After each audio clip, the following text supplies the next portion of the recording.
ஓம் ஸ்ரீ குருப்யோ நம. குரு பிரம்மா குரு விஷ்ணு குருதேவோ மகேஸ்வர குரு சாட்சாத் பரபிரம்மா தஸ்மை ஸ்ரீ குரவே நமக. வெற்றிவேல் முருகனுக்கு அரஹரோஹரா.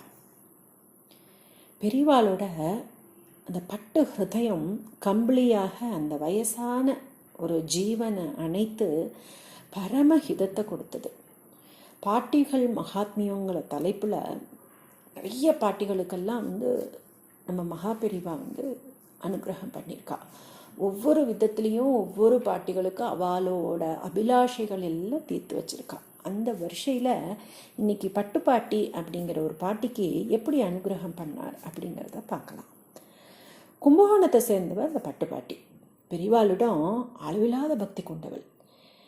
வியாசராய ஆக்கிரகத்தில் தன்னோட 2 வீட்டையுமே மடத்துக்கு எழுதி வச்சுட்டா அந்த பாட்டி. பெரியவா ஒரு சமயம் சதாராவில் கேம்ப் போட்டிருந்தார். அங்கே பட்டுப்பாட்டியும் வந்திருந்தா. அப்போ அது ஒரு நல்ல குளிர்காலம். ஒரு நாள் காலை தன்னோட பாரிஷதரான பாலு அண்ணாவை கூப்பிட்டார் பெரியவா. கூப்பிட்டு, இந்தா பாலு, இந்த கம்பளியை கொண்டு போய் நம்ம பட்டுப்பாட்டிக்கிட்ட கொடுத்துடு அப்படின்னு சொன்னார். பாலு அண்ணாவும் அதை சரின்னு வாங்கி வச்சுட்டார். வச்சுட்டவருக்கு அன்றைக்கி ஃபுல்லாக ரொம்ப ரொம்ப பிஸியாக இருந்துட்டார். அந்த வேலையில் அவர் அந்த கம்பளியை அந்த பாட்டிகிட்ட கொடுக்கவே மறந்துட்டார். ராத்திரி நள்ளிரவே ஆயிடுத்து. ஒரு 12 மணி இருக்கும். பெரியவா படுத்துன்ட்ட. பாலுன்னாவும் கொஞ்சம் தள்ளி பெரியவா பக்கத்துலேயே படுத்துட்டா. மோஸ்ட்லி தூங்கியே போயிட்டார் பாலுன்னா. பெரியவா என்ன பண்ணார்னா, மெதுவாக தன்னோட மதுர குரலில் பாலு அப்படின்னு கூப்பிட்டோன்னா அந்த குரல் கேட்டு பாலுன்னா உடனே எழுந்துட்டார். எழுந்துட்டு, பெரியவா அப்படின்னு கேட்டார்.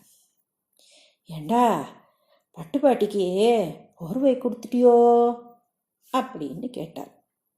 தூக்கி வாரி போட்டது பாலுன்னாக்கு.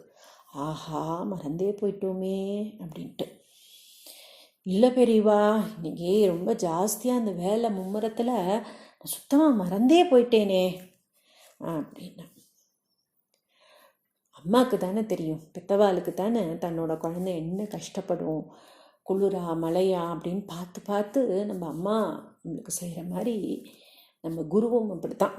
நம்மளுக்கு என்ன கஷ்டம் வந்தாலும், நம்மளுக்கு எத்தனை வயசானாலும் நம்ம அம்மாவுக்கு நம்ம குழந்தை மாதிரி பெரியவாக்கு தன்னோட பக்தர்கள் குழந்தை இல்லையா?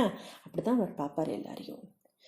சரி, என்ன பண்ணு, இப்போவே போய் அவள் எங்கே இருந்தாலும் கண்டுபிடிச்சி பட்டுப்பாட்டிக்கிட்ட இதை கம்பளியை கொடுத்துட்டு வா, இப்பயே போ அப்படின்னு மகா பெரியவா. உடனே பல்னா, இந்த நடுராத்திரி இல்லையா, குளிரு பெரியவா, இந்த நேரத்தில் எங்கே போய் தேடுறதுண்ணா பாட்டியா, காலம்பரை கொடுத்துட்றேனே பெரியவா அப்படின்னு கொஞ்சம் கேட்டுண்டார். நம்ம மகா பெரியவா தெய்வ குழந்தை இல்லையா, அவர் அதுக்கு மேலே ஆட்டம். இல்லை இப்போவே கொடுத்தாகணும். என்னடா நீ, ராத்திரியில் தானே குளிர் ஜாஸ்தியாக இருக்கும், பாவம் நடுங்கின்னு இருப்பா, நீ போய் கொடுத்துட்டு வா போ அப்படின்னு அன்பாக கட்டளையிட்டார்.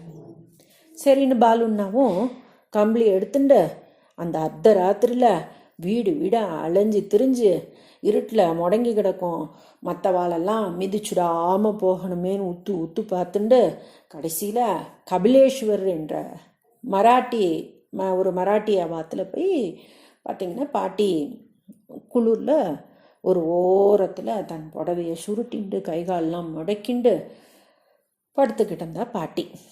பாட்டியை ஒரு வழியாக கண்டுபிடிச்சார் பாலுன்னா. பக்கத்தில் போய், பாட்டி நான் பாலு வந்திருக்கேன் அப்படின்னார். என்னப்பா, என்ன வேணும், இந்த நடுராத்திரியில் வந்திருக்கிய அப்படின்னு பாட்டி தூக்கத்துலேருந்து முழிச்சுட்டா. தூக்கிலேருந்து அந்த அறத்துக்குமா தான் இருந்தது. ஆனால் அந்த தூக்கத்துலேருந்து எந்திரிச்சாலும் ஒரு அந்த தூக்க மயக்கத்திலேயே படுத்துட்டு இருந்தவாளுக்கு பாலுன்னா சொன்ன அந்த விஷயம் அப்படியே அமிர்தமாக விழுந்தது. பாலுன்னா என்ன சொன்னார் அப்படின்னா, பெரியவா இந்த கம்பளியை உங்ககிட்ட கொடுக்க சொல்லி காலமே சொன்னார், மறந்தே போயிட்டேன் நான் தான். பெரியவா இப்போ ஞாபகமாக கேட்டா, கொடுக்கலன்னதும் உடனேயே எங்கே இருந்தாலும் தேடி கண்டுபிடிச்சி கொடுக்க சொன்னான். இந்தாங்க பாட்டி அப்படின்னு சொன்னான்.